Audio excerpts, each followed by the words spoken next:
Hi everyone, my name's Aidan. I'm head of maths up in, like I said, Durham, and I'm going to talk a little bit for about 10 minutes or so. I could talk for a lot longer about this, absolutely. And very quick intro about myself. I've taught in secondary and FE maths. I've been a maths teacher, assistant curriculum leader, lead practitioner. I'm now currently head of maths.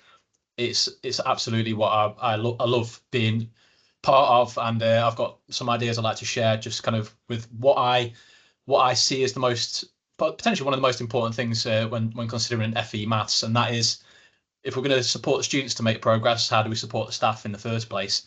Because they're the people, the teachers, the lecturers who are there at the front of it all, doing the brilliant work that needs to be done with these students who've experienced some difficulties potentially at school, have some low thoughts about themselves, things like that. So I'm going to share a little bit kind of why I think some of the ideas that I have, share a bit of research that I've looked at, and share some ideas of my own as well.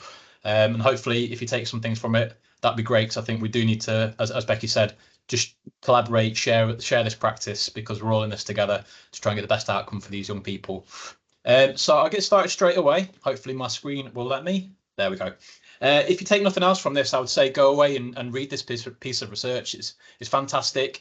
You may have read it already, and it's sort of to do with motivating, engaging students in FE maths. It's got some really good practical ideas on there, and essentially kind of boils down to these four things that we probably all recognise every single day: negative prior experiences, feeling uneasy potentially. I hope that wouldn't be something too many of us experience, but it's definitely there as something we need to consider.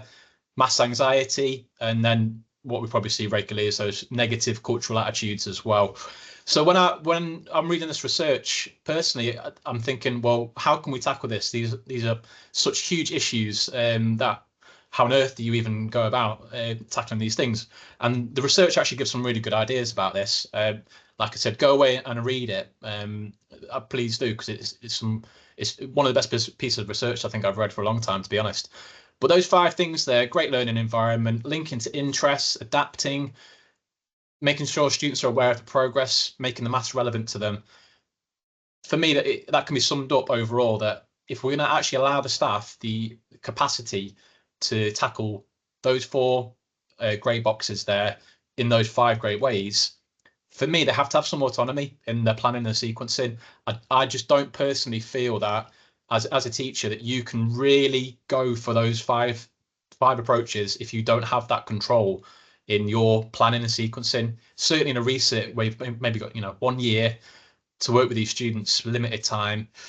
So kind of sharing kind of where things might be if that's not the case. You've got three people, maybe this is a type of conversation you've had in departments. Someone perhaps who's really keen around initial assessment results, algebra area, which one do I want to do first in the year? I'm not saying, the first lesson, but in that order. Well, I'm going to use my initial assessment results. Seems perfectly reasonable. Another person, bit more interested in engaging those students with a bit of practical, wants to get them on side before we do some algebra work. Again, seems perfectly reasonable to me. Another person, maybe kind of pedagogically, thinks, I want to do some algebraic manipulation activities, and then we can move on to some really good problem solving questions. I mean, for me, how would you even determine is there a correct order? People will have their reasons for them. How would we sequence them if we have to just say we're all going to do the same thing? I think that's really, really tough to do. And it's something that when I became the head of maths, I wanted to move away from, kind of ordering people, not using maybe the wrong word there, telling people what to do in a specific order, and not being able to diverge from that just didn't feel right to me. To mention another kind of really key bit of documentation, I'm sure we're all really familiar with, the FE inspection handbook. Looking at quality of education, this word keeps popping up coherently, coherent planning, whether it's outstanding or good, having clarity, coherence. And again, just my opinion perhaps, but if you actually believe in what you're doing and you're invested in it, because you've got that autonomy to plan, deliver in a sequence that you think this makes sense to me, it's rational and I can explain it and be coherent. Again, I just think that's a lot easier and probably much more likely to happen as well if we're aiming for those top two brackets, which I'm sure we all are.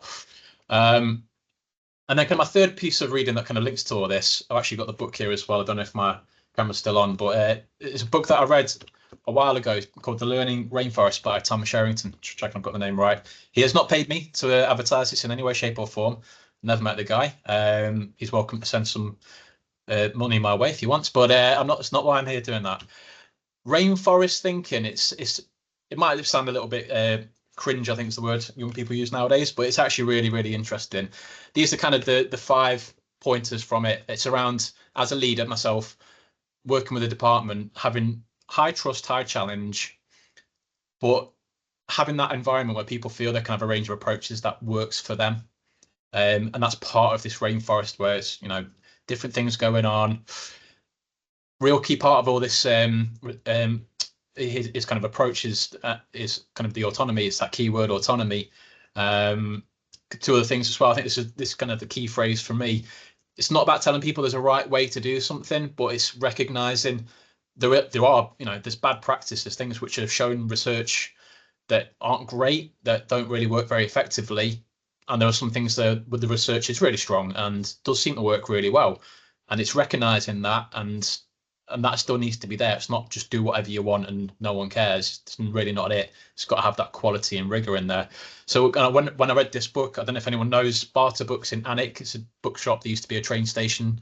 It's where I got this. I was browsing the maths book section. Yeah, I'm that type of person. And I just read it, picked it up, and I just thought that's my ethos completely. So I'd recommend that's a really good read if that's the type of thing. If you are a leader or think about being in leadership, or want to talk to your leaders about maybe a different approach, this book's got this book really spoke to me. So in terms of kind of what that then looks like for me as head of maths there, how do I support my staff with their planning and sequencing if they have got the autonomy? So key things for me, and that is the truth for me, that they all have that opportunity and autonomy where they can sequence it to match their coherent rationale. I want to do this because, for me, I think I want to change this in year because, I want to plan at the start of the year because, and I need to ensure that they've got that clarity on that those expectations are clear. You can and should sequence your delivery in a way that works for you and your students. We have some activities, and I'm going to be doing something shortly with the department at the end of the year around reviewing how this year's gone. We use the FE framework as well, looking at those outstanding and good kind of judgments and standards. Well, what has that been seen? What could we tweak to move towards those? If not, be consistent staff to staff. And those opportunities are needed. People need to be able to discuss, why do I want to do this? Have those discussions, but without that conflict of, well, I might want to do it that way, but I'm not going to be allowed. Well, have those discussions. And I actually think that they happen even more often now, even though people have gone their own routes. Some of the teachers go their own way, or the staff work together collaboratively on some of the schemes of learning, some of their activities, and some of the sequencing. But because of that, I think there's actually more discussion about it than if I was just saying you all just need to do this and crack on. So in terms of myself and other maths leadership as well that work with me, we have to be strong practitioners, because we have to understand, if someone says I want to do X, Y, Z, and we're thinking, hang on, talk a bit more through it. Why do you want to do it in that particular order? We have to have that understanding mathematically so we can have those really good conversations. And again, it's not about trying to lead someone to somewhere. It's just making sure that scrutiny rigor is there. But being patient as well. It's a process that's, for me, it's a couple of years in. I'm not saying it's absolutely perfect across the board. Some staff need a bit more support than others. But it's being patient. Try things out, allow time to embed, don't micromanage. If something's gone really well, if we're doing a lesson observation or some, looking at planning or whatever, we should be sharing that. We should be saying this has been brilliant, and why do we think that? And looking at those benefits overall, because I think the benefits for me outweigh some of the other concerns that are perfectly valid. Things like workload, things like what if someone is planning something and really struggling. That support has to be there if that is the case. But for me, the benefits in terms of, well, I'll share some quotes from my staff actually. So I ask my staff quite regularly to do kind of anonymous feedback using forms, and it's definitely something for me when I brought that in, made a big difference, because allowing staff to be able to reply and say, no, I'm not sure about this, in a way that I don't know who's saying this, I just know it's one of my department, it really made a big difference for me to so that staff knew that they could really respond fairly without any repercussions. Not that I would hope they think they're going to get any repercussions, but it just takes that away. And I'd really recommend that to anyone who's working in leadership, having that opportunity for staff to just be able to say something without worrying that, oh, he's going to know it was me who said it. I think it's something I'd really recommend. But these are some of the comments that came back. I asked the staff basically, can you give me some feedback on autonomy in your planning here at New College Durham? And these are some of the quotes. I'm not going to read them out, but for me, I think these quotes just sum up why I want to continue with this approach. These are from all these points are from different people, by the way. It's not just one person. And then final quote for me as well.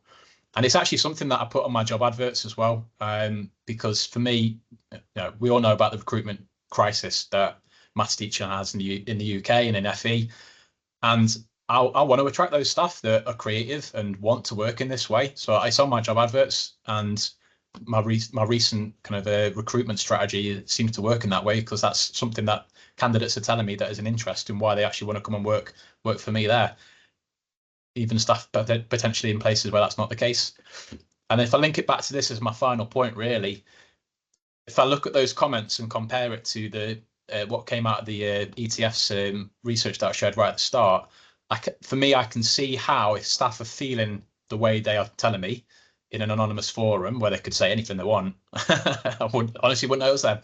But if they're telling me that, and I look at what the ETF's telling me around how we're going to engage these students that have experienced all this negativity, I can see how the staff feeling the way they feel, working in a way that they are comfortable and want to work, I think it's going to see that natural, I think personally, that natural outcome and impact that we want. And yeah, I'm probably, to wrap up my final point, yes, I'm sure some people are thinking, what does this look like in terms of your achievement rates, in terms of your, in terms of your data?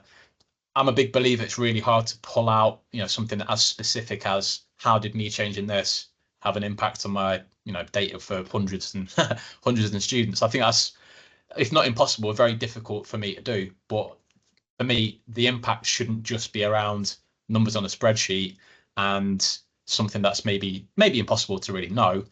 If your staff are telling you things like this, and you're seeing it in the classroom, motivated staff who are enthusiastic, who are really wanting to collaborate, is that not impact? I think it personally is. And perhaps that's maybe something that research can, it's maybe difficult to quantify, something like this, but it's perhaps as important as how many students improved from, X% to Y%. That's pretty much me wrapped up. Just kind of to say thank you very much for the opportunity to come and speak tonight, and thank you very much for giving me your time. And I'll finish there.